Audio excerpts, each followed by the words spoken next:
Hello friends, नमस्कार। एक बार फिर स्वागत है आपका जीएस एग्जाम सॉल्यूशन के यूट्यूब चैनल पे। दोस्तों, आज का ये वीडियो जो है बहुत ही ट्रेंडिंग होने वाला है, क्योंकि आज की वीडियो में हम भारतीय अर्थव्यवस्था यानी इंडियन इकोनॉमी के बारे में क्वेश्चनों को देखेंगे। और यह जो क्वेश्चन सीरीज चल रही है आपके एसएससी एमटीएस हवलदार की चल रही है। तो आज जो टेस्ट सीरीज है वो आपके 92 नंबर की यानी 52 नंबर की आज सीरीज है। और इसमें टॉप 25 क्वेश्चन है जो सभी वस्तुनिष्ठ यानी मल्टीपल चॉइस क्वेश्चन है। और इसके साथ साथ यह सभी परीक्षा के लिए महत्वपूर्ण इसमें प्रश्न है। तो खासकर जो एसएससी लेवल के एग्ज़ाम हैं इनके लिए तो एकदम इम्पोर्टेंट है। तो आप एसएससी के किसी भी एग्ज़ाम की तैयारी कर रहे हैं तो यह वीडियो जो है आपके लिए हेल्पफुल होगी और बहुत ही हेल्पफुल होगी। तो वीडियो के लास्ट तक बने रहिएगा, क्योंकि वीडियो के लास्ट में जो टॉप 10 क्वेश्चन हैं वो बहुत ही इंपॉर्टेंट है और उसको ध्यान से देखिएगा।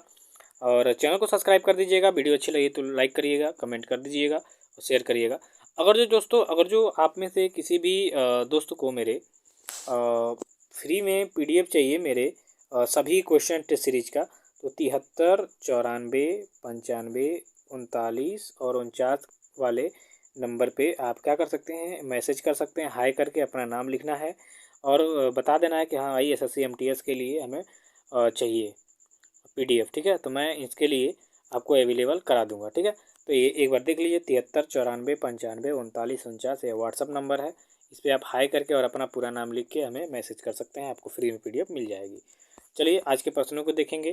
तो आज का पहला प्रश्न है कि किस राज्य को अत्यधिक कुपोषण के कारण भारत का इथोपिया कहा जाता है। तो भारत में वह कौन सा ऐसा राज्य है जो अत्यधिक कुपोषण से जूझता हुआ है और उसे इथोपिया की संज्ञा दी गई है। तो यह आपका राज्य है मध्य प्रदेश। ठीक है, मध्य प्रदेश राज्य को भारत का इथोपिया कहा जाता है। तो विकल्प यहाँ जो आपका ये होगा इसका राइट आंसर हो जाएगा। देखिए ये इंपॉर्टेंट और सिलेक्टेड क्वेश्चन है सभी, तो आप याद रखिएगा। दूसरे नंबर का क्वेश्चन है कि मानव विकास सूचकांक एचजीआई का आधार क्या है। यानी जो आपका मानव विकास सूचकांक जारी किया जाता है वह किस आधार पर जारी किया जाता है, किस आधार पर यह देखा जाता है कि मानव विकास कैसे हो रहा है। ठीक है, तो इसके लिए जो चीज़ें हैं वो आपका स्वास्थ्य है, शिक्षा है, और जीवन स्तर है। ठीक है, इन तीनों चीज़ों को मिला के आपके मानव विकास सूचकांक को तैयार किया जाता है। यानी कोई पूछे कि मानव विकास सूचकांक का आधार क्या है मित्रों, तो आप बताएंगे कि शिक्षा, स्वास्थ्य और जीवन स्तर। तो विकल्प बी जो आपका होगा इसका राइट आंसर होगा। अगले क्वेश्चन की तरफ चलेंगे। तो आपका अगला क्वेश्चन है कि भारतीय अर्थव्यवस्था जो है कैसी है। ठीक है, यानी भारतीय अर्थव्यवस्था यानी इंडियन इकोनॉमी कैसी इकोनॉमी है। तो दोस्तों यह है आपकी मिश्रित अर्थव्यवस्था है। ठीक है, कौन सी अर्थव्यवस्था है, मिश्रित अर्थव्यवस्था। ठीक है, अब मिश्रित अर्थव्यवस्था है तो इसलिए विकल्प जो आपका सी होगा इसका राइट आंसर हो जाएगा कि भारतीय अर्थव्यवस्था जो है मिश्रित अर्थव्यवस्था है। अगले क्वेश्चन को देखेंगे तो चौथे नंबर का क्वेश्चन है कि भारत की जो राष्ट्रीय आय है इसका प्रमुख स्रोत क्या है। यानी भारत की जो राष्ट्रीय आय होती है उसमें से सबसे अहम भूमिका किस क्षेत्र की होती है, तो वो होता है आपका सेवा क्षेत्र। सेवा क्षेत्र जो है यह भारतीय राष्ट्रीय आय का एक प्रमुख हिस्सेदारी प्रमुख से जो है क्षेत्र है, स्रोत है। ठीक है, तो इसका राइट आंसर हो जाएगा आपका सेवा क्षेत्र। विकल्प आपका जो डी दिख रहा है इसका राइट आंसर हो जाएगा। अब पाँचवें नंबर पे बात करेंगे कि भारत में राष्ट्रीय आय की जो गणना है निम्नलिखित में से किसके द्वारा की जाती है। यानी भारत में राष्ट्रीय आय की गणना किस संस्था द्वारा की जाती है, यह आपका क्वेश्चन है। तो इसका जो राइट आंसर हो जाएगा केंद्रीय सांख्यिकी संगठन जो होता है, यह आपका जो आपका राष्ट्रीय आय है वो उसकी गणना करता है। तो यहाँ जो विकल्प यहाँ जो आपका ये दिख रहा है इसका राइट आंसर हो जाएगा कि भारत में राष्ट्रीय आय की गणना जो है केंद्रीय सांख्यिकी संगठन द्वारा की जाती है। छठे नंबर के क्वेश्चन को देखेंगे दोस्तों कि निम्न में से किस क्षेत्र से भारत में सकल राष्ट्रीय उत्पादन यानी जो जीडीपी होती है, ग्रास डोमेस्टिक, ठीक है, प्रोडक्ट का सबसे बड़ा भाग प्राप्त होता है। देखिए जीडीपी ग्रास डोमेस्टिक प्रोडक्ट होता है सकल राष्ट्रीय उत्पाद। ठीक है, इसका सबसे बड़ा भाग कहाँ से प्राप्त होता है, ये आपका क्वेश्चन है। तो निम्न में से किस क्षेत्र से भारत में सकल राष्ट्रीय उत्पाद यानी जीडीपी का सबसे बड़ा भाग प्राप्त होता है, तो होता है आपके सेवा क्षेत्र से। ठीक है, सेवा क्षेत्र से भारत के जीडीपी में बहुत ही बड़ा भाग प्राप्त होता है। तो इसका राइट आंसर हो जाएगा आपका विकल्प बी। सातवें नंबर का क्वेश्चन है दोस्तों कि हवाला क्या है। हवाला, ठीक, हवाला एक शब्द है आपके अर्थव्यवस्था से संबंधित। तो यह जो हवाला शब्द है यह क्या है, ये आपका क्वेश्चन है। तो जो हवाला है दोस्तों वह है आपका विदेशी मुद्रा का अवैध कारोबार। ठीक, अगर जो हम इकोनॉमी में हवाला शब्द आ रहा है तो इसका तात्पर्य यही निकालेंगे कि विदेशी मुद्रा का जो अवैध कारोबार होता है उसे ही हवाला का संज्ञा दिया गया यानी करार दिया गया हवाला। ठीक, तो हवाला इसका राइट आंसर हो जाएगा कि यह विदेशी मुद्रा का अवैध कारोबार से संबंधित शब्द है। ठीक है, विकल्प सी आपका राइट आंसर होगा। 8वें नंबर के क्वेश्चन को देखेंगे कि किसी अर्थव्यवस्था में सामान्य मूल स्तर में निरंतर वृद्धि को क्या कहा जाता है। यानी किसी अर्थव्यवस्था में सामान्य मूल स्तर में अगर जो निरंतर वृद्धि हो रही है तो उसे क्या कहा जाता है, तो उसे मुद्रास्फीति कहते हैं। क्या कहते हैं? देखिए, मुद्रास्फीति जो है हमेशा यह शब्द आता जाता रहता है और यह आपके एग्जाम के लिए बहुत इंपॉर्टेंट क्वेश्चन है, मुद्रास्फीति वाला। तो किसी अर्थव्यवस्था में सामान्य मूल स्तर में निरंतर वृद्धि जब होती है तो उसे मुद्रास्फीति कहा जाता है। ठीक है, मुद्रास्फीति किसे कहेंगे? तो किसी अर्थव्यवस्था में सामान्य मूल्य स्तर में निरंतर वृद्धि को ही मुद्रास्फीति कहते हैं। तो विकल्प यहाँ जो डी होगा इसका राइट आंसर होगा। अब 9वें नंबर के क्वेश्चन की तरफ चलेंगे कि निम्नलिखित में से कौन सा बैंक भारत का केंद्रीय बैंक है। तो भारत का केंद्रीय बैंक आपका आरबीआई होता है। ठीक है, आरबीआई क्या है दोस्तों? तो यह है आपका रिजर्व बैंक ऑफ इंडिया। ठीक है, यानी भारतीय रिजर्व बैंक या रिजर्व बैंक ऑफ इंडिया कह सकते हैं। तो जो आरबीआई होती है यह बैंक का जो है भारत का केंद्रीय बैंक है। अब 10वें नंबर का क्वेश्चन है कि भारत में मुद्रा जारी करने का एकमात्र अधिकार यानी 1 रुपये के सिक्के तथा 1 रुपये के नोट को छोड़कर किसके पास है। तो भारत में मुद्रा जारी करने का एकमात्र अधिकार जो है यह आपके आरबीआई को है। आरबीआई मैंने अभी बताया कि रिजर्व बैंक ऑफ इंडिया को आरबीआई कहा जाता है, रिजर्व बैंक ऑफ इंडिया। ठीक है, तो जो ये है आरबीआई, इसको भारत में मुद्रा जारी करने का एकमात्र अधिकार है। बस यह 1 रुपये के सिक्के और नोटों को छोड़ के सारी चीज़ें छापती है। 1 रुपये का नोट जो होता है ये वित्त सचिव के अधीन होता है, वित्त मंत्रालय के अधीन होता है, बाकी सब आरबीआई के अधीन है।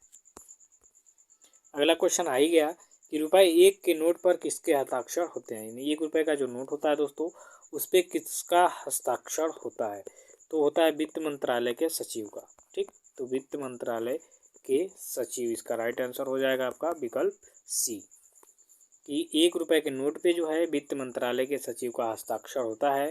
क्वेश्चन में आपका आरबीआई के गवर्नर आ जाएगा तो आपको ये कदाचित आरबीआई के गवर्नर पे टिक नहीं करना है, क्योंकि आरबीआई के गवर्नर जो हैं 1 रुपये के नोट को छोड़ के बाकी सभी नोटों पे सिग्नेचर करते हैं।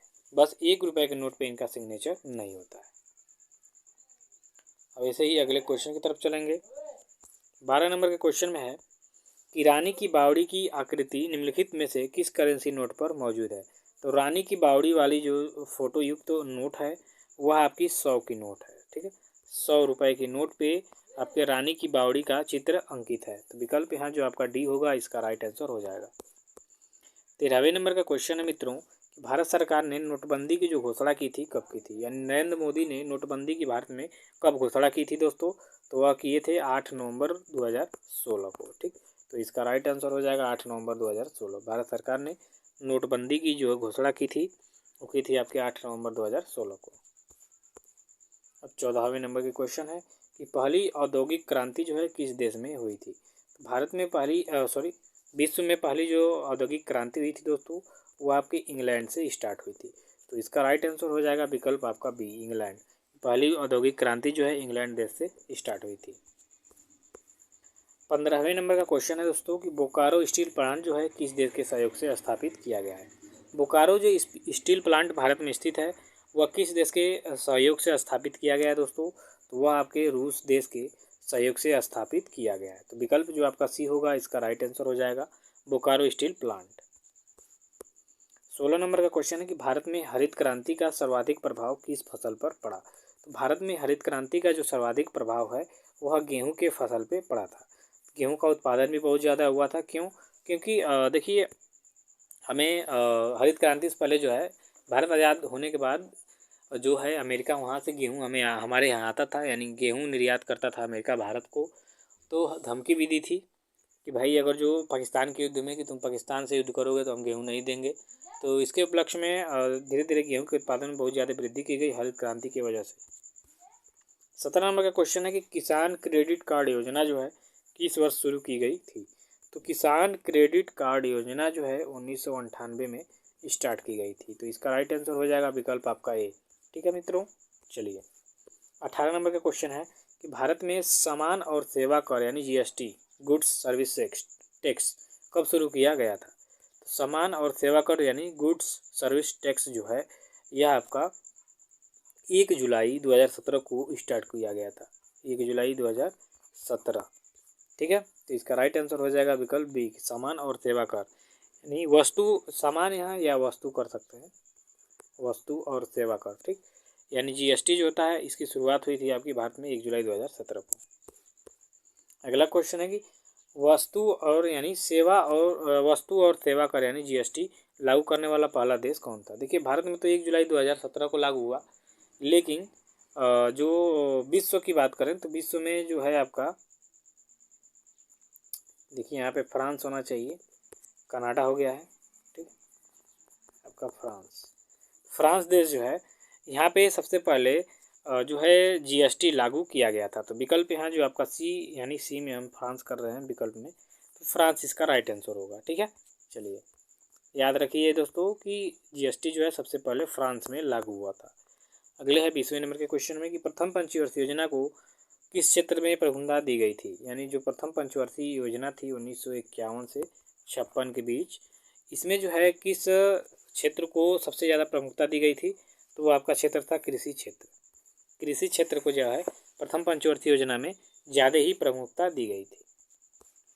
21 नंबर का क्वेश्चन है कि प्रथम पंचवर्षीय योजना विकास के किस मॉडल पर आधारित था। तो प्रथम पंचवर्षीय योजना जो है हेराल्ड डोमर मॉडल पे आधारित थी। तो हेराल्ड डोमर मॉडल यानी जो विकल्प यहाँ जो आपका सही ए है, इसका सही उत्तर हो जाएगा कि प्रथम पंचवर्षीय योजना हेराल्ड डोमर मॉडल पे आधारित थी। अब 22वें नंबर के क्वेश्चन में है कि गरीबी हटाओ का आह्वान किस पंचवर्षीय योजना में सम्मिलित किया गया था। तो गरीबी हटाओ जो है नारा या आह्वान जो है यह आपके 5वीं पंचवर्षीय योजना में लागू किया गया था दोस्तों। तो विकल्प जो आपका बी होगा इसका राइट आंसर हो जाएगा। 23 नंबर का क्वेश्चन है कि 8वीं पंचवर्षीय योजना की अवधि क्या थी। तो मित्रों 8वीं पंचवर्षीय योजना की जो अवधि थी 1992 से 1997 के बीच रही। तो यहाँ विकल्प जो आपका सी होगा इसका राइट आंसर हो जाएगा। अब 24वें नंबर के क्वेश्चन में कि 10वीं पंचवर्षीय योजना जो है इसकी अवधि क्या थी। तो 10वीं पंचवर्षीय योजना की जो अवधि थी वो 2002 से 2007 तक थी। तो विकल्प यहाँ जो आपका डी होगा इसका राइट आंसर हो जाएगा 10वीं पंचवर्षीय योजना। 25 नंबर के क्वेश्चन में है कि 12वीं पंचवर्षीय योजना की अवधि क्या थी मित्रों। तो 12वीं पंचवर्षीय योजना की जो अवधि थी वो 2012 से 2017 के बीच में थी। तो विकल्प यहाँ जो आपका ये होगा इसका राइट आंसर हो जाएगा। आज के लिए बस इतना ही मित्रों। ऐसे ही टॉपिक वाइज के लिए हमसे संपर्क करें।